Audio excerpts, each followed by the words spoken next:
ஒரு ஆயிரக்கணக்கான பேரண்ட்ஸ் வந்து நம்ம இங்க குழுமி இருக்கின்றோம். இல்ல சிறந்த பெற்றோர்கள் யார் அப்படின்னு ஒரு சின்ன டெஸ்ட் வைக்கலாமா?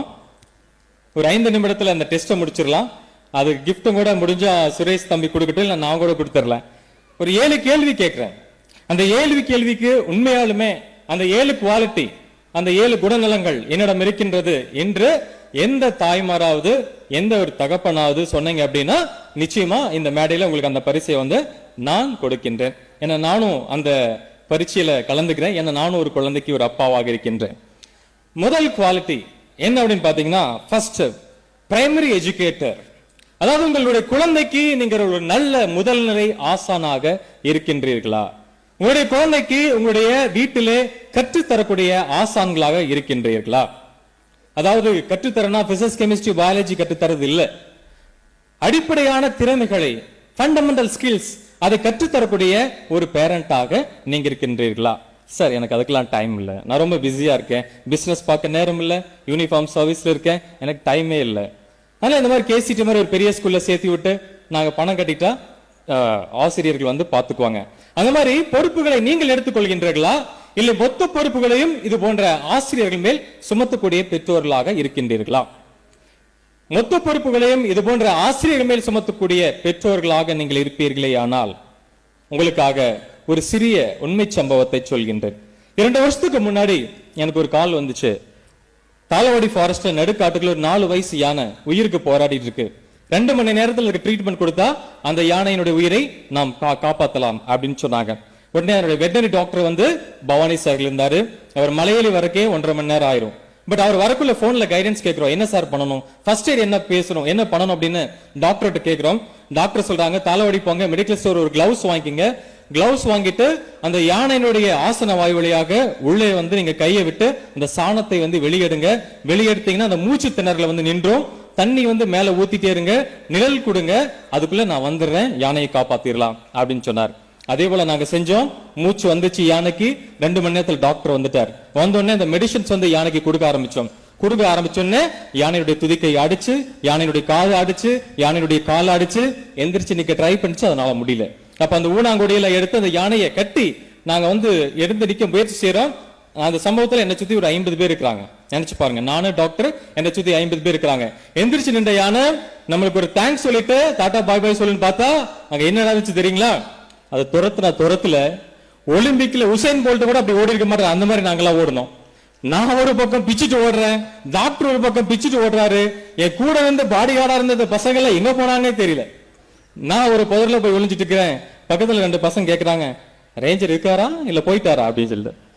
அந்த புதரை சாட்சி கேட்கிறேன், பெட்டர் லக் நெக்ஸ்ட் டைம் பா, ரேஞ்சர் உயிரோட தான் இருக்கேன் அப்படின்னு பசங்க கிட்ட சொல்லிட்டு, அப்ப டாக்டர் காணுமே தேடி கண்டுபிடிக்கிறேன். ஒரு பாறை மேல உட்கார்ந்திருந்தாரு.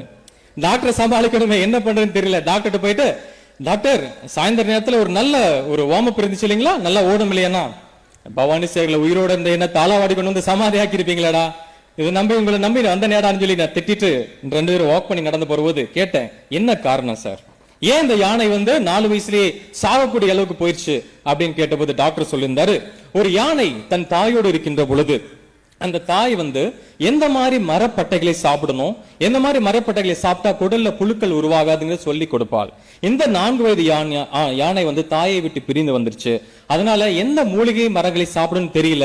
அதனால குடல் புழுக்கள் வந்து அதிகமாகி சாகக்கூடிய நிலையில் சென்று விட்டது அப்படின்னு சொன்னார். ஒரு தாய் என்பவள் 100 மருத்துவர்களுக்கு சமம். ஒரு தகப்பன் என்பவர் 100 ஆசிரியருக்கு சமம். ஆக உங்களுடைய பொறுப்புகளை ஆசிரியர்கள் பேர் சுமத்துகின்றீர்களா, இல்லை உங்கள் குழந்தைகளுக்கு நீங்களே கற்றுக் கொடுக்கக்கூடிய ஆசான்களாக மாறுகின்றீர்களா என்பது என்னோட கேள்வி. இந்த குவாலிட்டி கற்றுக் கொடுக்கக்கூடிய ஆசிரியர்களா இருந்தீங்கன்னா ஃபர்ஸ்ட் குவாலிட்டி உங்களோட சூப்பர் டிக் பண்ணிக்கங்க. 2வது குவாலிட்டின்னு பாத்தீங்கன்னா ஃபாஸ்டரிங் கியூரியாசிட்டி அண்ட் எக்ஸ்ப்ளோரேஷன் அப்படின்னு சொல்லுவாங்க. அதாவது உங்கள் குழந்தைகளுடைய ஆர்வத்தையும் அந்த குழந்தைகளுடைய ஆய்வு தன்மையும் ஆய்வு திறனையும் என்கரேஜ் பண்ணக்கூடிய பெற்றோர்களாக நீங்க இருக்கின்றீர்களா? அதாவது 2 வயசு ஆன குழந்தை நடக்க ஆரம்பிச்சு ஒவ்வொரு பொருளா எடுத்து உங்ககிட்ட வந்து கேட்கும், அப்பா இது என்னப்பா, அம்மா இது என்னப்பான்னு. நீங்க என்ன பண்ணுவீங்க, குழந்தையோட தலையிலே அடிச்சு எனக்கு ஏகப்பட்ட வேலை இருக்குடா, போல அந்த சைடு போய் புக்க படுறா அப்படின்னு சொல்லுவீங்க. இந்த செந்தில் கவுண்டமணி ஜோக் இல்ல, அண்ணா இந்த பெட்ரூம் லைட் எப்படின்னா எரியுது அப்படின்னு கேட்ட கவுண்டமணி சொல்லுவார் இல்லைங்களா, தம்பி இதுக்கு பேர் தான் மேண்டில், இதுல எப்படின்னா எரியுதுன்னு சொல்லி பொசி கொடுவாரு பாத்தீங்களா.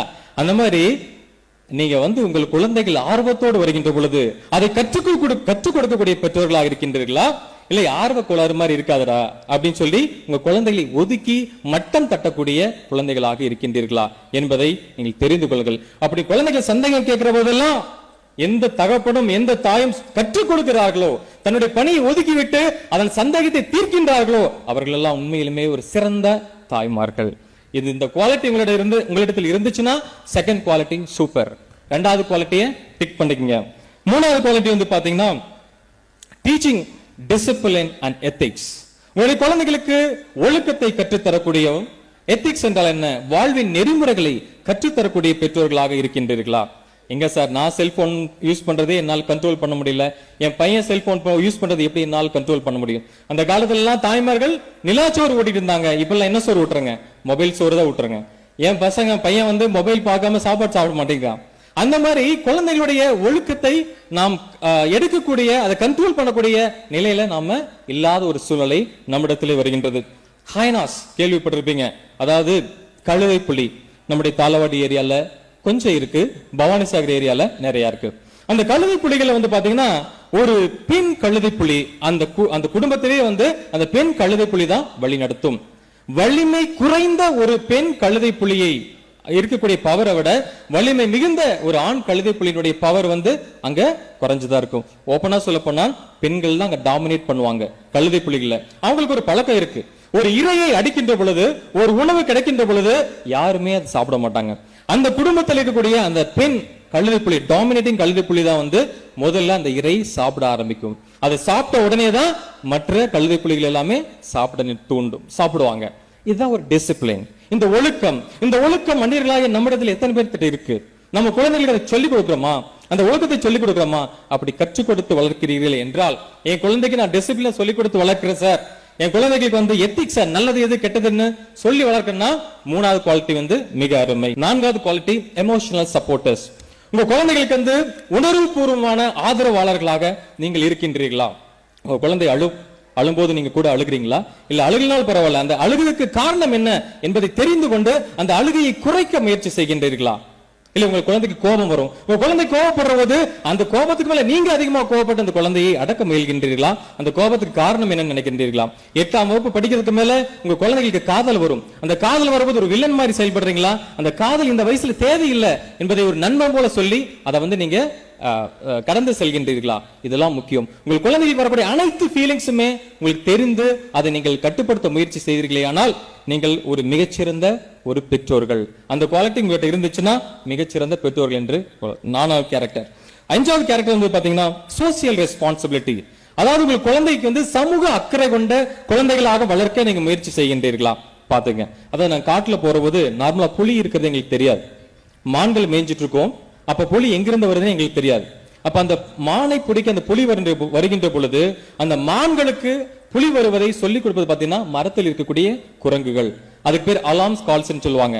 அந்த புலி வருவதுனாவே அந்த குரங்குகள் என்ன செய்யும்னா சத்தம் போட்டு அந்த மான்களை அலர்ட் பண்ணிரும். அப்ப அந்த புலியிடமிருந்து மான்கள் தப்பித்துக் கொள்ளும். அதுபோல ஒரு சமூக அக்கறை, ஒரு தன்னோடு இருக்கக்கூடிய அந்த மான்கள் உயிர் காப்பாற்றப்பட வேண்டும் என்ற ஒரு சமூக அக்கறை ஒரு குரங்குகளுக்கு உண்டு. மனிதர்களாகிய நம்மிடத்திலே உண்டா? உங்களுடைய குழந்தைகளுக்கு அந்த சமூக அக்கறையை சொல்லிக் கொடுத்து வளர்க்கிறீர்களா? இருக்கிற இடம் தெரியாம இருந்துட்டு போகணும்னு சொல்றீங்களா? இல்ல சமூக பிரச்சனையை தன் பிரச்சனையாக ஏற்று அதை நாம் கொண்டு வரணும்னு சொல்லி பாக்குறீங்களா? இந்த குவாலிட்டி உங்களோட குழந்தைகளிடத்துல நீங்கள் வளர்ப்பீர்கள் ஆனால் 5வது கேரக்டர் சூப்பர். அடுத்ததாக 6வது இண்டிபெண்டன்ஸ், சுதந்திரம். உங்க குழந்தைகளுக்கு இண்டிபெண்டன்ஸ் கொடுக்குறீங்களா? உங்க குழந்தைகளுக்கு சுதந்திரத்தை கொடுக்குறீங்களா? இந்த குழந்தைங்க என்ன ட்ரெஸ் போடணும், என்ன சாப்பிடணும், என்ன படிக்கணும், 10th படிச்ச என்ன கோர்ஸ் எடுக்கணும், அவன் காலேஜ்ல என்ன கோர்ஸ் எடுக்கணும், எல்லாமே நீங்க தான் டிசைட் பண்றீங்களா? இல்ல உங்க குழந்தை டிசைட் பண்றதுக்கு அலோவ் பண்றீங்களா? சந்தோஷ் சுப்ரமணியம் படத்துல வர மாதிரி அப்பா கேரக்டரா நீங்க இருக்கிறீங்களா? இல்ல அந்த குழந்தை அவ என்ன வேணா படிக்கிட்டு சார் நான் சப்போர்ட் பண்றேன், அவருடைய என்ன கேரக்டர் என்ன திறமைகளை ஐடென்டிஃபை பண்ணி நான் சப்போர்ட் பண்றேன் அப்படின்னு சொல்லக்கூடிய ஒரு குழந்தைகளாக நீங்க இருக்கிறீங்களா? பேரண்ட்ஸாக நீங்க இருக்கிறீங்கன்னா ரொம்ப சந்தோஷம். இங்க பாருங்க, 2 வருஷத்துக்கு அப்புறம் ஒரு புலியானது தன் குட்டியை கூட வச்சுக்கிறது இல்ல, அது தானாக இறையை தேடி அடிச்சு சாப்பிட பழக்கி விட்டுறது. அழகா 2 வருஷத்துக்கு மேல தன் தாயை விட்டு இந்த குட்டியானது பிரிந்து தன்னுடைய வாழ்க்கையை வாழ ஆரம்பிக்கிறது. அவ்வாறு இருக்கின்ற போது உங்கள் குழந்தைக்கான அந்த தனி மனித சுதந்திரத்தை ஏன் நாம் தருவதில்லை? தர முயற்சி செய்யுங்கள். உங்கள் குழந்தையுடைய தனி மனிதத்தை அங்கீகரிங்கள், அந்த சுதந்திரத்தை அங்கீகரிங்கள். அடுத்ததாக 7th point, being a role model. உங்கள் குழந்தைக்கு நீங்கள் ஒரு ரோல் மாடலா இருக்கின்றீர்களா? உங்களோட குழந்தைக்கு நீங்க ரோல் மாடலா இருக்கிறதுக்கு நீங்க ஒரு பெரிய அரசியல்வாதியா இருக்க வேண்டிய அவசியம் இல்ல. நீங்க பெரிய போஸ்டிங்ல இருக்க வேண்டிய அவசியம் இல்ல. நீங்க ஒரு சினிமாக்காரரா இருக்க வேண்டிய அவசியம் இல்ல. நீங்க மிகப்பெரிய பணக்காரரா இருக்க வேண்டிய அவசியம் இல்லை. மாறாக நீங்கள் ஒரு நல்ல மனுஷனாக இருந்தால் போதும். நீங்கள் ஒரு நல்ல மனிதராக இருந்த ஒரு அன்பானவராக இருக்கலாம், சமூக அக்கறை கொண்டவர்களாக இருக்கலாம், பிறர் துன்பங்களை தன் துன்பமாக நினைத்து பார்க்கின்ற ஒரு அப்பாவாக இருக்கலாம், அனைத்து பிரச்சனைகளையுமே சந்திக்கக்கூடிய ஒரு தாயாக இருக்கலாம். அவ்வாறு நீங்க இருந்தால் உங்கள் குழந்தை உங்களை ரோல் மாடலாக எடுத்து இந்த சமுதாயத்தில் வளர ஆரம்பிக்கும். இதுதான் 7 கேரக்டர். இந்த 7 கேரக்டர், நிறைய கேரக்டருக்கு டைம் இல்ல. இந்த 7 கேரக்டருமே ஒரு பெற்றோராக என்னிடத்துல, ஒரு தாயாக என்னிடத்துல உண்டு, ஒரு தகப்பனாக என்னிடத்துல உண்டு என்று எந்த பெற்றோர்களாவது நினைப்பீர்கள் என்னால் தயவு செஞ்சு கை தூக்கலாம், இல்லை இந்த மேடைக்கு வரலாம். ஏன்னா இருக்கீங்களா? இருக்கிறீங்களா? கை எதுவுமே எலும்பிலையே. முயற்சி பண்றேன் சார்னு சொல்றீங்களா? 1-2 கேரக்டர் குறைவா இருக்கலாம். அவ்வாறு இருந்தால் தயவு செய்து முயற்சி செய்யுங்கள். நம் குழந்தையை நாளைய சமுதாயத்தில் மிகப்பெரிய ஆட்களாக மாற்றக்கூடிய ஒரு மிகப்பெரிய பொறுப்பு நம்மிடம் உள்ளது என்பதை தெரிவித்து என்னுடைய உரையை முடிக்கிறேன்.